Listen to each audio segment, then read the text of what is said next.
Magandang araw po sa inyong lahat mga karibin natin at welcome back dito po sa ating munting channel Pinas News Review, kung saan re-reviewin po natin ang mga mahalagang balita dito sa Pilipinas. Mga simpleng komento sa mga issue dito sa Pinas. At ito nga mga karibin natin, Senator Amy Marcos at Vice President Sara Duterte nagsama na laban kay Martin Romualdez. Yan mga karibin natin ang ating alamin.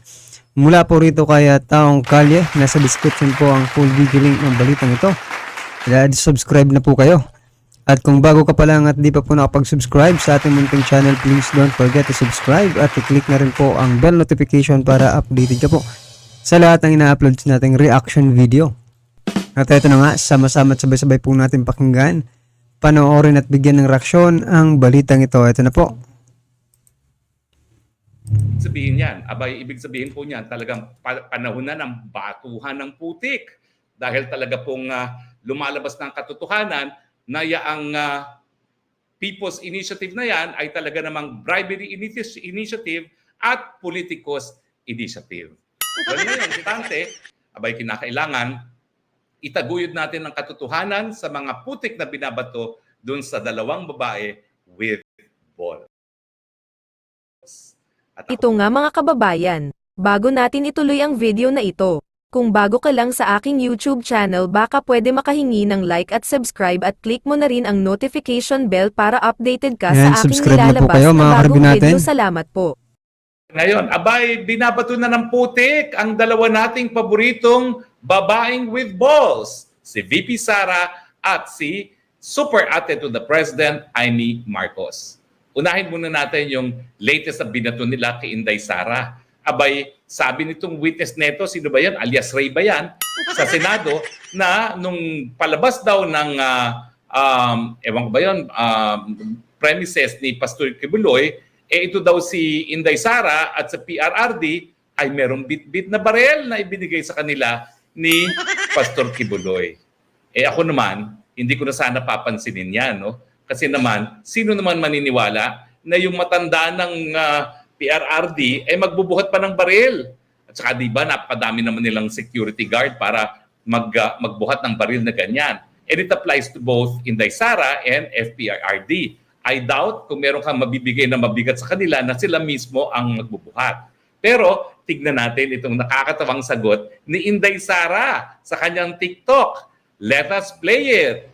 Dahil ako'y aliw na aliw. Inday Sara. Inday Sara. Kuha mo na kag-iskabag ng pusil. Ito ba rin negosyo anak nila doon sa Mountain Gun store? Oo nga naman. Ano akala nila sa Prayer Mountain? Gun store. So tama naman ang sagot ni Inday Sara. Hindi niya siniseryoso yung mga ganyang paratang. Pero alam nyo ba, itong alias Ray neto, abay sinungaling. Dahil meron siyang earlier recorded video na panay-puri ang puri niya kay Pastor Kibuloy. O, panoorin natin ito, ha? Tignan nyo, kayo na maghusga. Ito po pala, bagamat nagtago siya, nagmask siya, nag-shade siya, nag-cap siya, kilala pa rin kung sino talaga siya. O, pakinggan natin kung ano mga naunang pagpupuri niya kay Pastor Kibuloy. Play! Nako, wala atang play. Pero mapi-play po yan. Makikita niyo po sa video na ito na talaga naman po, nako, pinupuri to the high heavens itong si Pastor Kibuloy, no? At saka ang storya pala niyan, talagang napaalis siya sa kanyang trabaho. So talagang meron siyang kinikimkim na galit at kaya naman parang unbelievable naman yung mga sinasabi niya doon sa Senado. Alam niyo naman na ngayon, sa panahon na talagang mahilig magbato ang kung sino-sino, 5-5 na po pwedeng bayaran, no? Para lang magtestigo. Pero maganda po dyan, itong recorded video nitong alias Ray neto na pinupuri niya si Pastor Kibuloy, syempre, kinokontradict niya yung mga di umano yung mga illegal na ginagawa naman ni Pastor, no? So kapag ganyan, na may dalawa siyang ganyang video, ibig sabihin, sinungaling at hindi dapat paniwalaan dahil siya mismo ay hindi kapani-paniwala. Ano kaya nangyari? Hindi natin mapiplay yung video nung alias Ray na pinupuri niya si Pastor Kibuloy? Well, kung hindi, siguro po ipopost ko na lang sa Facebook.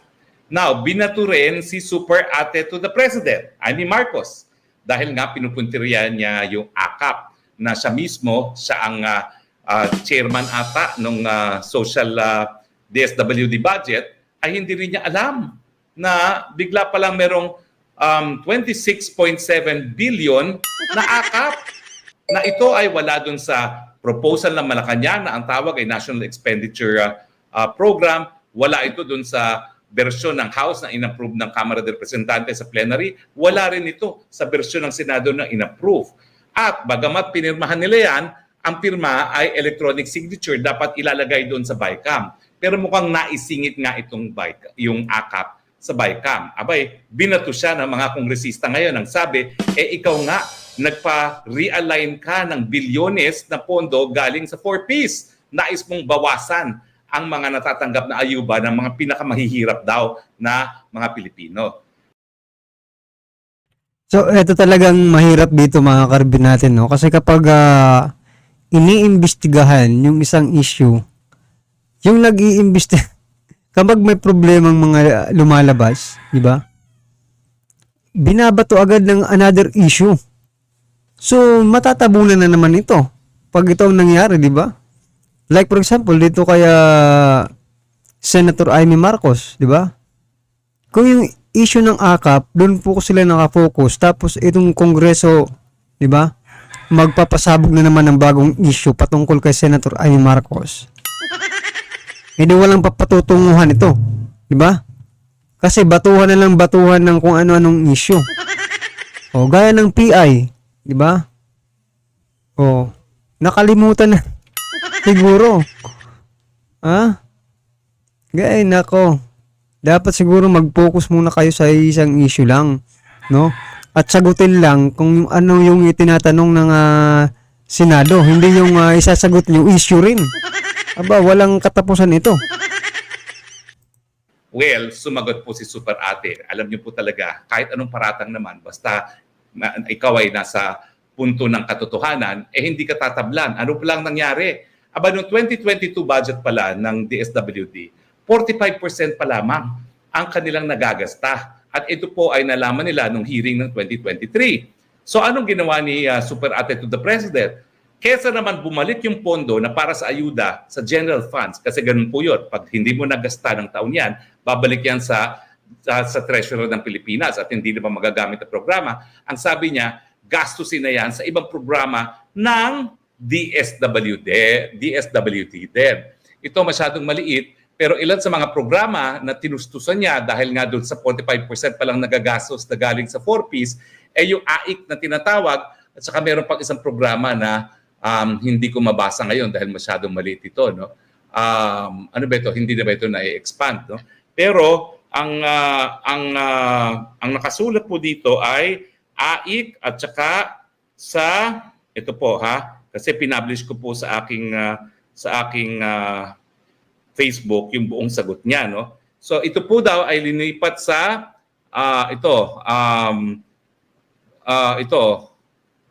Kalahi Seeds, sa Quick Response Fund at saka sa AIX. Dahil kung hindi po niya linipat yan, babalik at babalik sa general funds.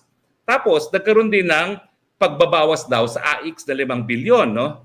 Pero ito po ay dahil nga po itong amount nito ay rinekomenda ng Senado, pero ang BICAM po ang nagtanggal nito dahil nga po nagbigay sila ng priority sa COVID. So hindi po totoo na siya nag-realign. Siya nga po ang naglagay sa Senate version ng 5 bilyon na AIX na natanggal dahil sa kakulangan ng pera dahil nga po sa kakagaling lang natin ng COVID.